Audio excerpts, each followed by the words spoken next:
तांत्रिक महाराज की बात सुनने के बाद ये सभी अपने अपने घरों को वापस पहुंच गए थे। मेघना बेड पर लेटी सोच में डूबी थी। क्या हो यार, तू इतना क्यों सोच रही है? ये दमयंती आखिर थी कौन? हमें तो लगता है कि उसका महाराज से मिलना कोई संयोग नहीं था, बल्कि इसके पीछे उसकी कोई साजिश थी। इस पर इशिता ने मेघना को हैरानी से देखा। अरे तेरी तबीयत तो ठीक है, ये किस टोन में बोल रही है तू?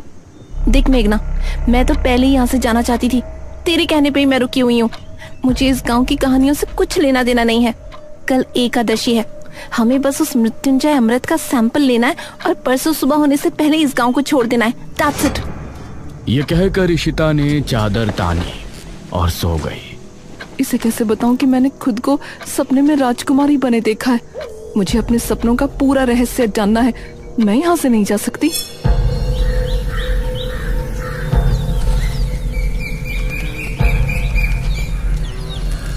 अगले दिन इशिता और मेघना आपस में बातें कर रही थी। आज रात को ठीक 9 बजे हम इस घर से निकल जाएंगे, ठीक है? यार मुझे इस तरह बिना कुछ बताए जाना ठीक नहीं लग रहा। हमें सबको बता देना चाहिए कि हम यहाँ पर मृत्युंजय अमृत के लिए आए हैं। तभी दरवाजे पर दस्तक हुई।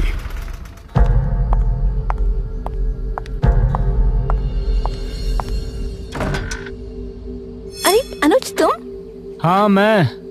क्या बातें चल रही हैं? तुम लोग आज रात मृत्युंजय अमृत को लाने की बात तो नहीं कर रहे ना? नहीं नहीं, ऐसा कुछ नहीं है। गांव में इतनी प्रॉब्लम चल रही है, ऐसे में हम कैसे मृत्युंजय अमृत के बारे में सोच सकते हैं? हाँ वही कह रहा हूँ। आज रात तांत्रिक महाराज अनुष्ठान शुरू करेंगे, सभी को घरों में ही रहना है। तुम बेफिक्र रहो, हम कहीं नहीं जाने वाले।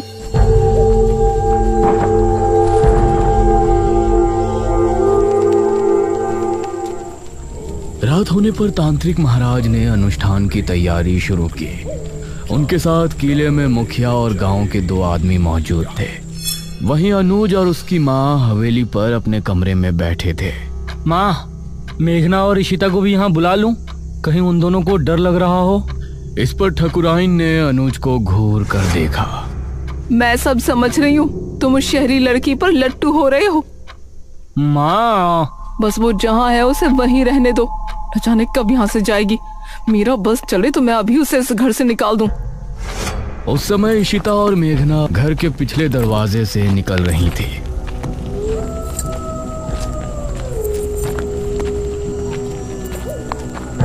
मुझे अब भी कुछ ठीक नहीं लग रहा।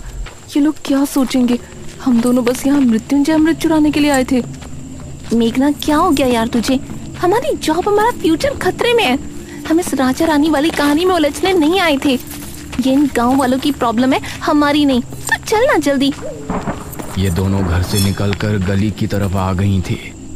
गांव में सभी लोग अपने अपने घरों में बैठे थे। सभी तांत्रिक महाराज के अनुष्ठान के सफल होने की प्रार्थना कर रहे थे। पूरा सामने जंगल का रास्ता। उस समय गांव का एक आदमी राजू सिगरेट पीता हुआ जंगल की तरफ से आ रहा था। अरे यार, आज तो होश बहुत ही ज्यादा है, सिगरेट भी नहीं सुलग रही। कुछ ही दूरी पर उसको इशिता और मेघना सामने से आती नजर आ रही थी।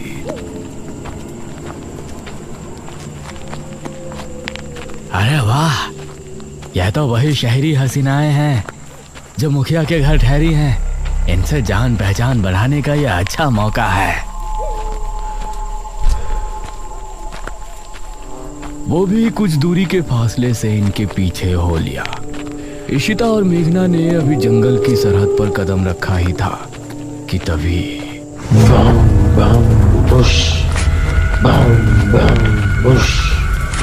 इसे सुनकर ये दोनों चौंक पड़ी। अरे ये तो वही आवाजें हैं, निशिर मोलो। और राजू भी इस आवाज को सुनकर डर गया। हे भगवान, निशिर मोलो। राजू का दिल दहल उठा। उसने पाया कि वह आवाज ठीक उसके पीछे से आ रही है। उसने जैसे ही पलटकर देखा तो निशिर मोलो ठीक उसके सामने थे। एक पल को राजू की सांसें मानो रुक सी गई। तभी ताबूत अपने आप खुल गया। उससे 2 भयानक हाथ निकले जिन्होंने राजू को ताबूत के अंदर खींच लिया। राजू की चीख सुनकर ऋषिता और मेघना दोनों ही बेहद डर गईं। मैंने पहले ही कहा था ना, आज जंगल जाना ठीक नहीं होगा। यार बहस मत कर, जल्दी चल, हम वापस घर चलते हैं। इस तरफ तांत्रिक महाराज अनुष्ठान को शुरू कर चुके थे। वो आंखों को बंद किए लगातार मंत्रों का जाप कर रहे थे। मुखिया और वो दोनों आदमी उनसे कुछ ही दूरी पर थे। भागो जल्दी, कहीं निशिर मुल्ला हमें देख ना ले। इशिता और मेघना दोनों अब डरी हुई हालत में आगे बढ़ रही थी, लेकिन वो आवाज कम होने के बजाय और बढ़ती जा रही थी। माँ, मैं यहाँ क्या करूँगा? मैं भी किले पर जा रहा हूँ। हो सकता है पिताजी को मेरी जरूरत हो। अरे भूल गए क्या, किसी को भी बाहर नहीं निकलना है। अरे मुझे कुछ नहीं होगा। वैसे भी निशिर मोलो की आवाज अभी तक नहीं सुनाई दी। मुझे नहीं लगता कि वो आ जाएंगे। ये कहकर अनुज अपनी माँ की बात काटते हुए घर से निकल गया। इस तरफ तांत्रिक महाराज भी अपनी आंखें बंद किए ध्यान मग्न थे। तांत्रिक महाराज ने खुद को एक अंधेरी जगह पर पाया। क्या यहाँ कोई है? सामने से कोई जवाब नहीं आया और तांत्रिक महाराज के पास एक तितली आकर रुकी। वो तितली अंधेरे में चमक रही थी। वो कुछ देर उनके पास रुकी रही और फिर एक तरफ चली गई। तांत्रिक महाराज भी अब उसके पीछे हो लिए। काफी देर तक चलने के बाद वो तितली जमीन पर बैठ गई। तांत्रिक महाराज ने पाया कि जमीन पर एक दरवाजा लगा हुआ है। वो तितली उस पर बैठते ही गायब हो गई। मेघना और ऋषिता को भागते हुए काफी समय हो गया था। किला इनके सामने ही था। सामने से अनुज भी आ रहा था।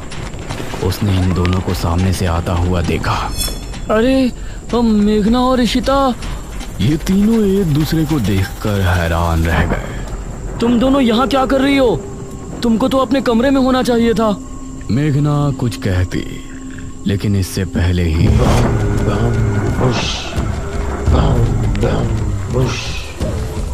ये क्या, निशिर मोलो आ गए? निशिर मोलो की आवाज सुनते ही ये तीनों बुरी तरह डर गए और अब किले के अंदर भी उनकी आवाज पहुंच रही थी।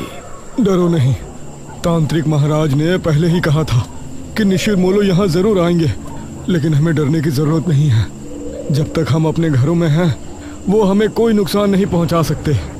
चलो हम भी किले के अंदर चलते हैं। और ये तीनों किले के अंदर पहुंचे। अरे तुम तीनों यहाँ क्या कर रहे हो? वो कुछ नहीं पिताजी। क्या मतलब कुछ नहीं? हमने कहा था ना कि आज की रात बाहर नहीं निकलना। तभी तांत्रिक महाराज ने एक लंबी सांस भरी और अपनी आंखें खोली। ये सभी उन्हें गौर से देखने लगे। क्या हुआ तांत्रिक महाराज, कुछ पता चला? मैंने अपनी पूरी शक्ति लगा दी, लेकिन मुझे सिर्फ एक दरवाजे के अलावा कुछ नहीं नजर आया। इस पर सबसे पहले मेघना ने सवाल किया। कैसा दरवाजा? वो दरवाजा किसी चौखट पर नहीं बल्कि जमीन पर लगा हुआ है। शायद कोई तहखाना है। इसका मतलब है कि वो किताब किसी तहखाने के अंदर ही है। ठीक है महाराज, हम लोग सुबह होने पर गांव के कुछ आदमियों को लेकर राजमहल जाएंगे और उस तहखाने को ढूंढेंगे। हाँ, यही विचार ठीक होगा। अब आप लोग अपने घरों को जा सकते हो। ध्यान से जाना, निशिर मोलो अभी भी तुमको रास्ते में मिल सकते हैं। जो आ गया महाराज। मुखिया अनुज और इन तीनों के साथ घर की तरफ रवाना हो गया और बाकी सभी गांव वाले भी अपने अपने घरों को चले गए। अनुज, तुमने बताया नहीं कि तुम तीनों यहाँ क्यों आए थे? वो पिताजी, मुझे आपकी चिंता हो रही थी और इन दोनों को भी ना जाने क्यों घर पर डर लग रहा था। इसीलिए ये भी मेरे साथ चली आई। मुखिया को अनुज की बात में सच्चाई नहीं नजर आ रही थी, लेकिन उसने आगे कुछ नहीं कहा।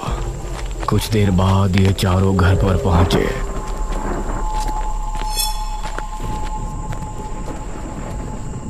अब तुम लोग जाकर अपने अपने कमरों में चुपचाप सो जाओ। कोई मस्ती मजाक नहीं। जी पिताजी। ये कहकर मुखिया अपने कमरे में चला गया। फिर मेघना ने अनुज की तरफ देखा। थैंक यू अनुज, तुमने हमारे लिए अपने पिताजी से फिर झूठ बोला। अरे कोई बात नहीं मेघना, तुम्हारे लिए तो मैं 1000 झूठ भी बोल सकता हूँ। ये कहकर अनुज मुस्कुराते हुए अपने कमरे में चला गया। फिर इशिता और मेघना भी अपने कमरे में पहुंची। उस रात मेघना के मन में कई सवाल चल रहे थे। करीब 4 बजे जब वो सो रही थी तो उसने अपने आप को राजमहल में खड़ा हुआ पाया। अपने उसी राजकुमारी वाले अवतार में वो एक गलियारे से होती हुई आगे बढ़ रही थी। सामने ही एक बड़ा सा दरवाजा नजर आ रहा था। वो उस दरवाजे से होती हुई अंदर पहुंची। सामने एक अलमारी थी।